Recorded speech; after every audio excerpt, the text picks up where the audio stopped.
दोस्तों आज हम बात करने वाले हैं दुनिया में सबसे सफल सिंगर्स में से एक कनाडा के जस्टिन बीबर की। उन्होंने अपनी छोटी सी उम्र में अपने अद्भुत सिंगिंग टैलेंट से बहुत सारे वर्ल्ड रिकॉर्ड तोड़ दिए हैं। दोस्तों उनकी सफलता का अंदाजा आप इसी बात से लगा सकते हैं कि अभी उनकी उम्र केवल 23 साल है और सिर्फ 23 साल की उम्र में एक Grammy award, 8 MTV music award और 13 बिलबोर्ड अवार्ड जैसे सारे अवार्ड उन्होंने अपने नाम कर लिए हैं। इसके अलावा आज के समय में ट्विटर पर उन्हें करीब 10 करोड़ लोग फॉलो करते हैं और अगर बात की जाए उनके फेसबुक पेज की तो वहां पर भी करीब 8 करोड़ लाइक्स हैं और उनके सभी एल्बम रिलीज होते ही पूरी दुनिया में हिट हो जाते हैं। लेकिन दोस्तों इतने बड़े स्टार की सफलता के पीछे यूट्यूब के प्लेटफॉर्म का भी बहुत बड़ा हाथ है, जिसके बारे में आप लोग इसी वीडियो में डिटेल्स में जानेंगे। लेकिन उससे पहले चलिए इस कैनेडियन स्टार के बारे में हम शुरू से जानते हैं। जस्टिन बीबर का जन्म 1 मार्च 1994 को लंदन के ओंटारियो शहर में हुआ था। उनकी माँ का नाम पैट्रिसिया और पिता का नाम जेरेमी बीबर है, जिन्होंने कभी भी एक दूसरे से शादी नहीं की थी। लेकिन वे जस्टिन बीबर को एक अच्छी लाइफ देने के लिए हमेशा एक दूसरे के करीबी बने रहे। जस्टिन को शुरू से ही म्यूजिक में काफी इंटरेस्ट था, जिसकी वजह से उन्होंने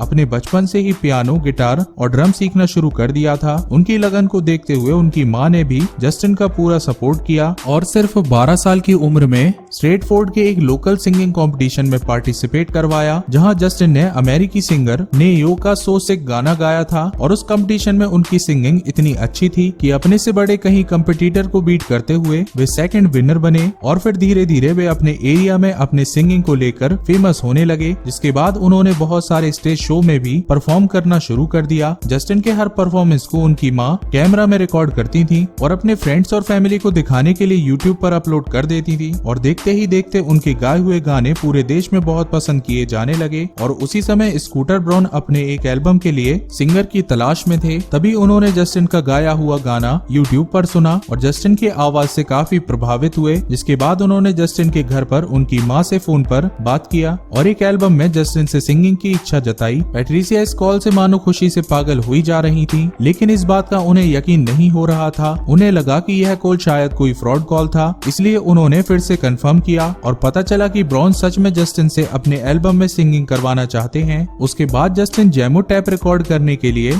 जॉर्जिया के एटलांटा शहर गए और फिर डेमो के एक हफ्ते के बाद उन्होंने एल्बम के लिए सिंगिंग स्टार्ट कर दिया। जस्टिन के डेब्यू रिकॉर्डिंग के बीच में ही उनका पहला गाना 2009 में वन टाइम एक रेडियो स्टेशन पर रिलीज किया गया था और इस सॉन्ग ने रिलीज होने के अंदर ही सभी रिकॉर्ड्स तोड़ डाले और कनाडा के हॉट 100 सॉन्ग्स में 12वें नंबर पर अपनी जगह बना ली। इस गाने को कनाडा में प्लेटिनम और ऑस्ट्रेलिया, न्यूजीलैंड और अमेरिका में गोल्ड से सर्टिफाइड किया गया। 19 मार्च 2010 को जस्टिन का पहला full studio album my world 2.0 release किया गया, जिसके बहुत सारे गाने बिलबोर्ड के हॉट 100 में शामिल हो गए और इसी एल्बम का बेबी सॉन्ग पूरे विश्व में हिट हो गया। बस यहीं से जस्टिन बीबर ने कभी भी पीछे मुड़कर नहीं देखा और अपने खेलने कूदने वाले दिनों में वे बड़े बड़े रिकॉर्ड बनाते रहे। जस्टिन द्वारा गाया हुआ बेबी सॉन्ग कई सालों तक यूट्यूब पर सबसे ज्यादा देखे जाने वाला सॉन्ग रहा, लेकिन गंगम स्टाइल के सॉन्ग आने के बाद यह गाना अब दूसरे नंबर पर खिसक गया है। जस्टिन को Grammy award for best dance recording 2016 where are you now song के लिए दिया गया। इसके अलावा उन्होंने MTV यूरोप म्यूजिक अवार्ड भी 8 बार जीता है। दोस्तों बता दें जस्टिन बीबर पहली बार इंडिया आए थे, जिसमें उन्होंने लाइव परफॉर्मेंस मुंबई में दिया। आपका बहुमूल्य समय देने के लिए बहुत बहुत धन्यवाद। अगर ये वीडियो पसंद आई हो तो लाइक करें, साथ ही साथ अपने दोस्तों के साथ शेयर भी करें।